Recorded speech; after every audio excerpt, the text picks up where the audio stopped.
오늘 본문의 말씀이 나오기 전인 요한복음 6장 1절부터 보면 예수님께서는 물고기 2마리와 보리떡 5개로 5,000명을 먹이시는 기적을 행하셨습니다.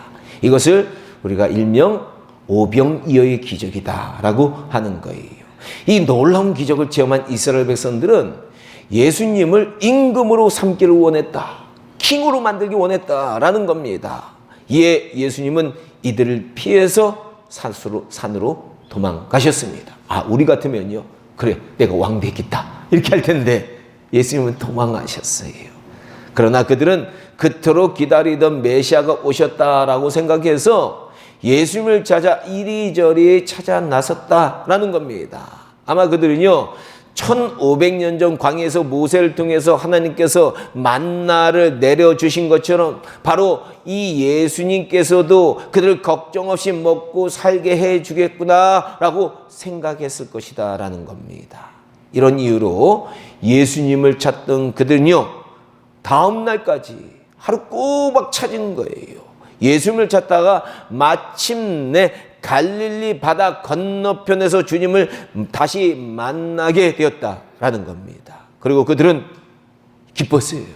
그리고 흥분과 기대가 됩니다. 우리가 요구하는 것 예수님이 들어주시겠지? 이러한 기대로 오늘 본문 30절에서 다음같이 예수님께 질문을 합니다.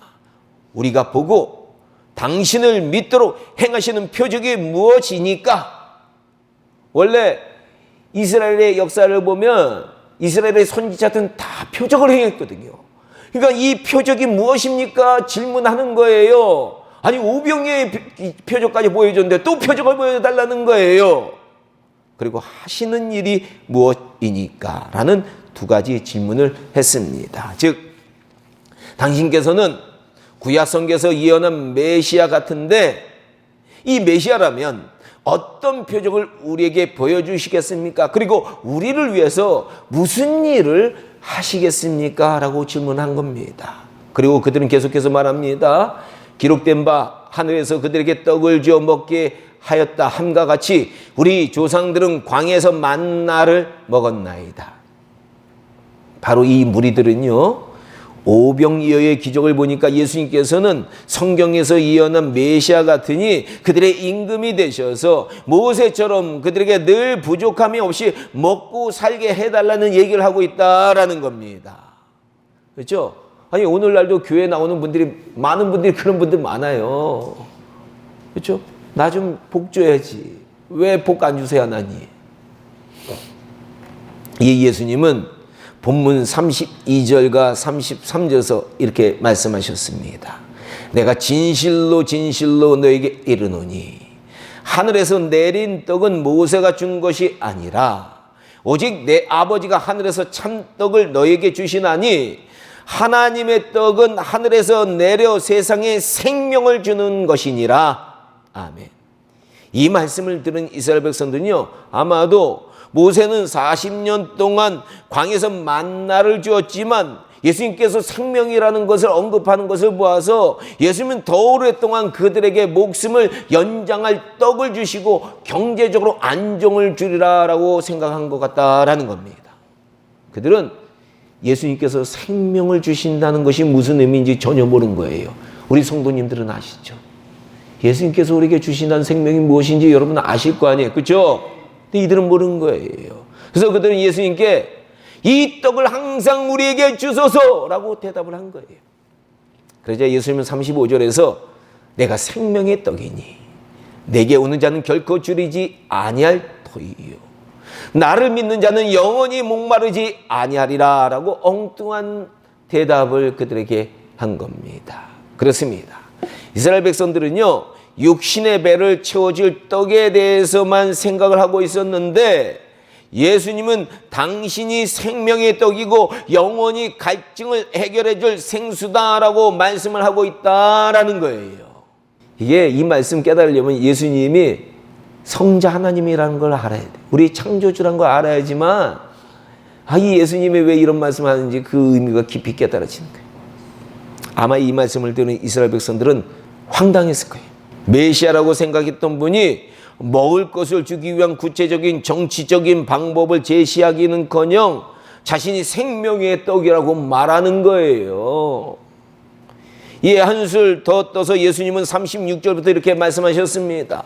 내가 너에게 이르기를 너희는 나를 보고도 믿지 아니하는도다. 아버지께서 내게 주시는 자는 다 내게로 올 것이요 내게 오는 자는 내가 결코 내어 쫓지 아니하리라. 그리고 오늘 본문 이후에도 예수님께서는요 그 무리들에게 더 황당스러운 말씀을 하셨다라는 거예요. 요한복음 6장 48절부터 이렇게 말씀하셨습니다. 내가 곧 생명의 떡이니라.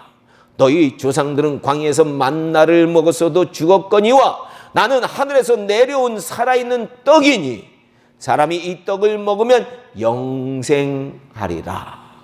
내가 줄 떡은 곧 세상의 생명을 위한 내 살이니라. 이렇게 말씀하시니까요 아직 십자가 사건을 체험하지 못한 그들은 수군거리기 시작한 거예요. 아니 이 사람이 어찌 능히 자기 살을 우리에게 주어 먹게 하겠느냐. 이 의미가 뭔지 모르니까 막 서로 다투는 거예요. 요한복음 6장 66절에 보니까 이렇게 다투다가 사람들이 이제 다 떠납니다. 그때부터 그 제자 중에 많은 사람이 떠나가고 다시 그와 함께 즉 예수님과 함께 다니지 아니하더라라고 말하고 있다는 거예요. 오늘날도 마찬가지예요. 교회에 나오는 많은 분들이요 하나님이 자기가 원하는 거 안 채워주면 교회를 떠나는 분 많이 있거든요. 그런 분 많이 봤어요. 예수님의 십자가 사건의 의미를 잘 모르는 분들은 교회를 나오는 이유가요 단지 마음의 평화를 얻고 물질적 축복을 받기 원하는 경우가 많이 있다라는 겁니다. 그러나 그런 신앙은 예수님을 보내신 하나님의 뜻이 무엇인지 정확히 모르고 다니는 신앙이다라는 거예요. 오늘 본문 38절에서 우리 예수님께서는 이렇게 말씀하셨습니다. 내가 하늘에서 내려온 것은 내 뜻을 행하려 함이 아니요 나를 보내신 이의 뜻을 행하려 함이라. 아멘. 하나님은요 우리 뜻 다 알고 계세요. 근데 그것보다 하나님의 뜻 이루어지는 것이 우선이에요. 그렇다면 여기에서요 예수님을 보내신 분은 분명히 하나님 아버지신데 과연 이 하나님 아버지의 뜻은 무엇이냐라는 겁니다. 과연 하나님 아버지의 뜻이 무엇이냐라는 거예요. 그렇죠? 그러니까 우리를 향하신 하나님의 뜻은 항상 기뻐하고 쉬지 말고 기도하고 범사에 감사하는 거죠. 그건 우리를 향하신 하나님의 뜻이에요. 그거 말고 하나님께서 예수님을 우리에게 보내신 하나님의 뜻이 무엇이냐라는 거예요. 오늘 우리는 이 하나님의 뜻이 무엇인지를 정확히 정립하고 신앙생활할 필요가 있다라는 거예요. 그래야 우리도 하나님의 뜻을 이루는 자가 될 수 있다라는 겁니다. 그래서 오늘 우리는요 예수님을 보내신 하나님의 뜻이 무엇인지 정리해보는 시간을 간단히 좀 가지려고 합니다. 먼저 첫째로요. 예수님을 이 땅에 보내신 하나님의 뜻은요. 한 영혼이라도 잃어버리지 않기 위함이다 라는 거예요. 사실 성경은요. 우리가 주님의 양이다 라고 비유를 많이 해주세요. 근데 이 양에 대해서 들어보니까 그 양은 눈이 근실해요. 멀리 못 보는 거예요. 바로 코앞에 있는 것들만 봅니다. 우리 인간들하고 똑같잖아요. 우리도 코앞에 있는 이익만, 코앞에 있는 욕망만, 그것만, 코앞에 있는 자기 생각만, 그것만 쫓는 경우 많잖아요. 그래서 양이란 것이 코앞에 있는 풀을 뜯어먹다가 벼랑 끝에서 떨어져 죽는 양들이 이스라엘에 너무나도 많다는 거예요. 특히 이스라엘의 험악한 산지, 이스라엘도 우리나라처럼 산지가 많아요. 그래서 이 산간 지역에서는 목자의 말을 듣지 않고 혼자 뿔을 뜯어먹다가 벼랑에 떨어져 죽는 양들의 시체들이 계곡에 즐비하다라는 거예요. 또한 이 목자의 말을 듣지 않고 무리를 이탈해서 짐승에게 갈기갈기 찢겨 죽는 양들의 시체도 많다라는 거예요.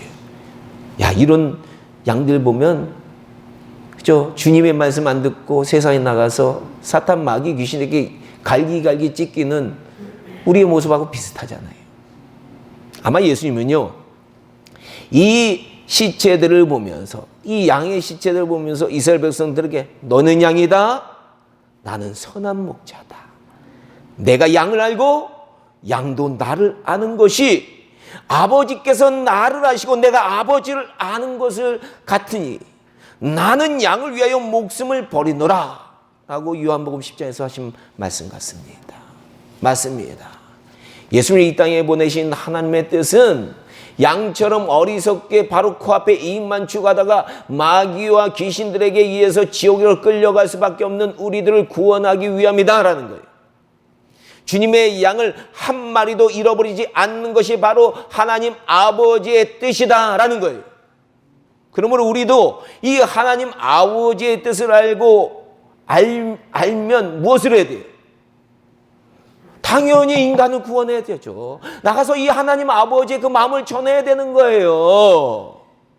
근데 교인들이 교회 안에만 있으니까 요새 한국 교회가 구원을 못 시킨다고요. 가서 전해야 되는 거예요. 가서 전해야 되는 거예요. 우리는.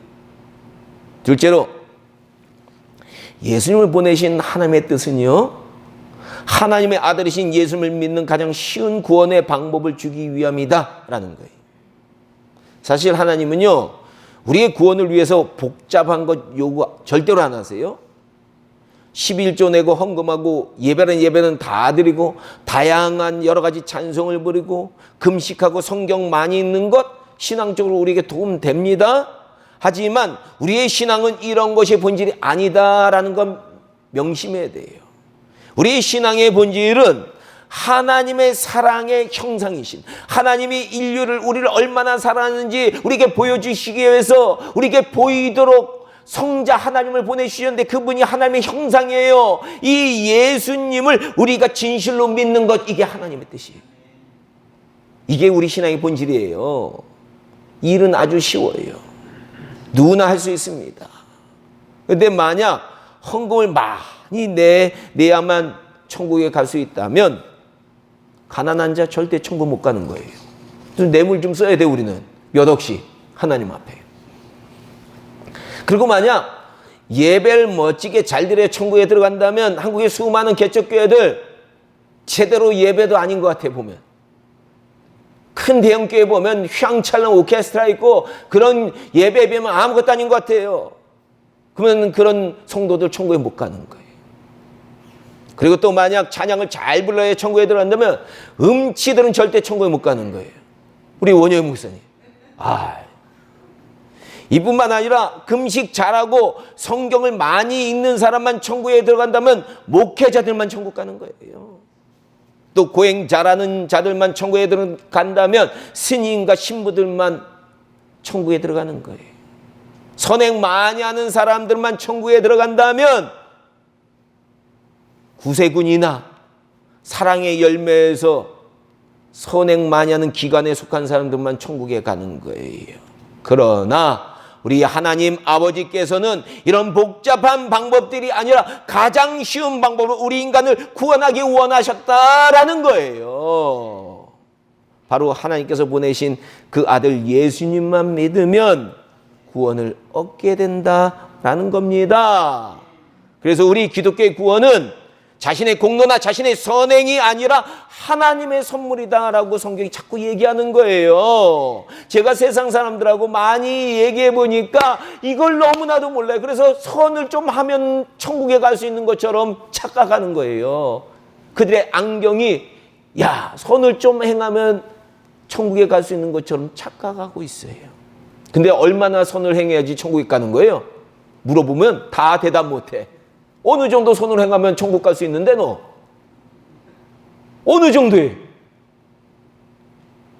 그렇죠? 이거는 장담하기 힘든 거예요. 근데 세상 많은 종교들은요, 하나님께서 예수님을 통해서 우리를 구원하시길 원하신 이 쉽고 귀한 방법을 복잡하고 까다롭게 만들기 원한다는 거예요. 자기의 권위를 세우기 위해서 그런 것 같아요, 종교인들은. 그러면 안 돼요. 옛날 바리새인들처럼 옛날 제사장 서기관들 구약에 그런 사람들하고 똑같아지는 거예요. 그래서 구원받으려면 이런 것 해야 된다고 단서를 많이 달기 시작해요. 이 교회 역사에서 보면요, 이 구원과 상관없는 헌금이라는 것도 보면 이 초대교회는요 복잡한 제목 절대로 안 다녔어요. 헌금할 때 교회가 필요하면 성령의 감동을 받은 자들이 교회를 위해서 자신의 밭이라도 팔아서 하나님께 드렸어요. 근데 교회가 타락하다 보니까 이게 중세시대 때부터 자꾸 우리한테 영향을 주는데 헌금의 이름들이 다양해져요.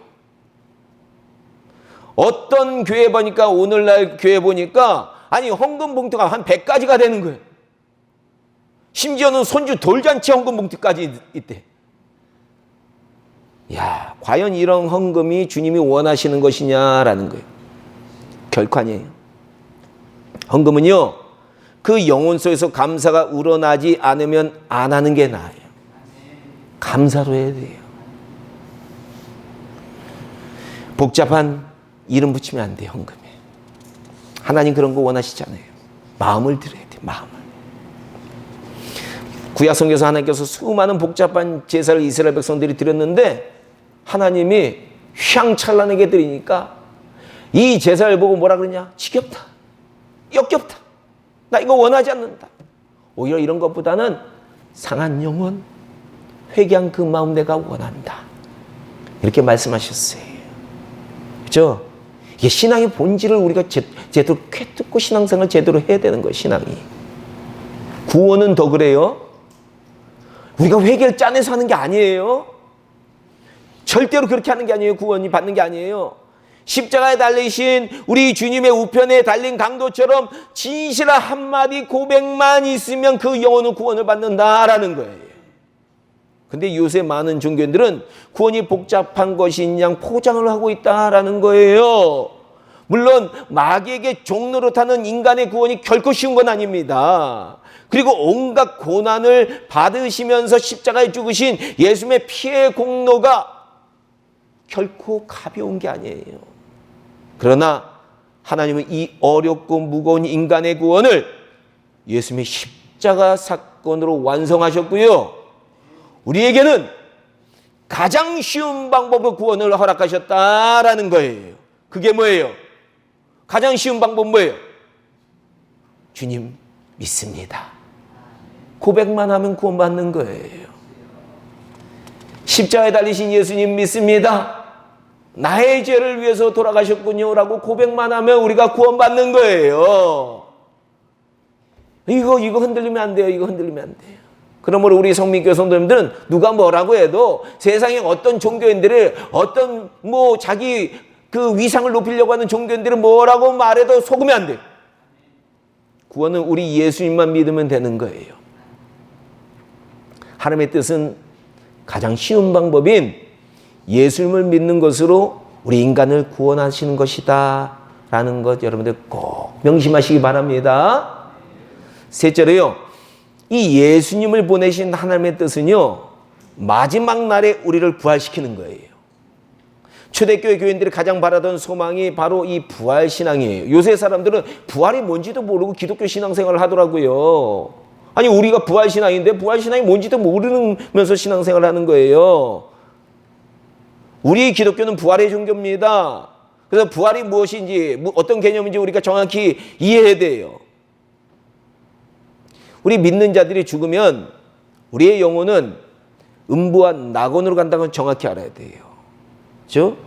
그러니까 예수님을 믿으면 또 구약의 우리 신앙의 선배들은 다 낙원으로 가는 거예요. 근데 악을 행하고 하나님을 거부한 자들은 다 음부로 가요. 그러나 이곳은 영들만 가는 거예요. 영들만. 원래 하나님께서 창조하신 참으로 좋았다, 완벽한 인간이 가는 곳이 아니다라는 거예요.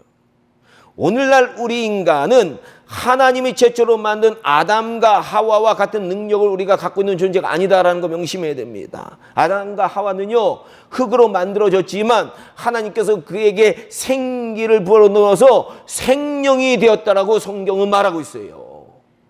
하나님이 기운을 불어넣으셨다는 거예요. 아니 우리 인간에게도 아니 DNA 하나만 조금만 결실돼도 우리 아들내미가 말을 못하더라고요. 조금만 결실돼도. 근데 하나님의 위대하신 그 기운이 불어넣었으니까 무엇이 되었다?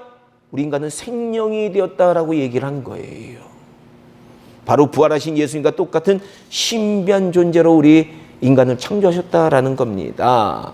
그래서 이들은 하나님과 함께 교제했고요. 거닐고 하나님을 만났는데도 대화했는데도 죽지 않는, 소멸되지 않는 완벽한 존재였다라는 거예요. 그러나 인간이 타락한 후 우리 인간은 오늘날과 같은 불완전한 육체가 된 거예요. 그러니까 오늘날 타락해서 우리가 이렇게 이 전응아가 된 거예요. 전응아. 속된 말로 얘기하면 우린 전응합니다. 지금 조금만 먹어도 여러분 배불러서 못 먹죠. 조금만 움직여도 여러분 피곤하죠. 우리는 불완전한 육체를 가진 거예요. 근데 하나님께서 창조하신 아담과 이브는 그런 존재가 아니에요. 우리는 아담과 이브는요, 동물들하고 완전하게 성경 보니까 자유롭게 의사소통을 한 것 같아요. 근데 우리 인간들은 능력을 상실해서 우리 인간들끼리조차도 의사소통이 안 돼, 지금은. 그래가지고 맨날 싸우잖아요. 그래도 하나님이 만드신 잔재가 있기 때문에 우리 인간은 너무나도 뛰어난 능력이 우리 안에 있어요. 하지만 원래 아담과 하와는 우리의 상상을 초월하는 존재다라는 것을 우리가 알아야 된다라는 거예요. 그렇습니다. 하나님은 우리의 영혼만 구원하시기 원하시는 것이 아니다라는 거예요. 사탄이 망쳐버린 우리의 원래 모습을 회복해 주시기를 원하신다라는 겁니다. 부활이란 바로 하나님께서 원래 창조하신 우리 인간의 본래의 모습으로 회복시켜 주는 것이다라는 거예요. 예수님은 이 부활에 무엇이 되신 거예요? 그래서 첫 열매가 되신 거예요. 쉽게 말해서요, 하나님께서 이 부활의 때에 우리를 어떻게 회복하실지 예수님을 우리의 첫 모델로 보여주셨다라는 겁니다. 그런데 어떤 사람들은요, 이 전능하신 하나님의 능력이 안 믿어지니까, 아니 고작 타락한 우리 인간도 마음대로 움직이는 로봇을, 조직적으로 움직이는 그 멋진 로봇을 마음대로 요새는 만들어내거든요. 아니 그런 인간은 믿으면서, 그런 인간을 믿으라 그래요. 요새 철학자들은 하나님을 믿지 않고. 야, 근데 천지를 창조하신 하나님을 안 믿으니까 부활을 못 믿는 거예요. 그래서 고린도전서 15장 12절부터 바울 사도는 이렇게 말했습니다. 그리스도께서 죽은 자 가운데서 다시 살아나셨다 전파되었거늘 너희 중에 어떤 이들은 어찌하여 죽은 자 가운데서 부활이 없다 하느냐. 만일 죽은 자의 부활이 없으면 그리스도도 다시 살아나지 못하셨으리라. 그리스도께서 만일 다시 살아나지 못하셨다면 우리가 전파하는 것도 헛것이요 또 너희 믿음도 헛것이며, 만일 죽은 자가 다시 살아나는 일이 없다면 하나님이 그리스도를 다시 살리지 아니하셨으리라. 그리스도께서 다시 살아나신 일이 없다면 너희가 여전히 죄 가운데 있을 것이요 또 그리스도 안에서 잠자는 자들, 즉 죽은 자들도 망하였으리라. 아멘. 맞습니다. 우리의 부활이 없다면 우리의 신앙은 헛된 것이 된다라는 거예요. 우리 기독교의 신앙은 영혼만 구원하는 그런 신앙이 아니다라는 겁니다. 우리의 신앙은 사탄, 마귀, 귀신에 의해서 파괴된 우리의 원래 완벽한 육체를 하나님께서 다시 회복해 주실 것을 믿는 신앙이다라는 거예요. 예수님을 보내신 하나님의 최종적인 뜻을 이 오늘 본문 39절에서 예수님께서는 직접 이렇게 말씀하시는 거예요. 그래서요, 나를 보내신 이의 뜻은 하나님의 뜻이죠. 내게 주신 자 중에 내가 하나도 잃어버리지 않고 마지막 날에 다시 살리는 이것이니라. 아멘. 사실 부활에 대해서 우리가 다룰 것이 너무 많아요. 근데 그런 내용 다 다루다 보면 너무 시간이 걸리니까, 그러니까 오늘 여기서 말씀을 마치도록 하겠습니다. 정리하면 이 예수님을 보내신 하나님의 뜻은요, 첫째가 한 영혼이라도 잃어버리지 않기 위함이에요. 둘째는 예수님을 믿고 구원받는 가장 쉬운 구원의 방법을 주시기 위함이다. 셋째는 마지막 날에 우리를 생명의 부활로 일으키시기 위함이다 라는 겁니다. 부디 우리 성민교회 성도님들은요, 이 하나님의 뜻을 분명히 아시고 우리도 이 하나님의 뜻을 세상에 나가서 분명히 전하시는 저와 여러분들 다 되시길 주님의 이름으로 축원합니다. 우리는 이 하나님의 뜻을 이뤄야 돼요. 그래서 우리를 하나님의 대리자로 대사로 보내는 거예요. 세상에 내가 너희를 보내노라. 하늘과 땅의 모든 권세를 내가 받았으니 내가 너희를 그 권세로 보내노라. 내가 너희가 세상 끝날까지 항상 너희와 함께하리라. 아멘. 이걸 믿는 자들은 세상에 나가서 하나님 뜻을 이루고 능력이 나타나고 하나님의 역사를 이루는 겁니다. 부디 우리 성민교회 성도님들은 그냥 교회만 왔다 갔다 하는 신앙인들이 아니라 하나님의 뜻을 알고 그 뜻을 세상 속에서 이루시는 저와 여러분들 다 되시기를 주님의 이름으로 축원합니다. 축원합니다. 기도하겠습니다.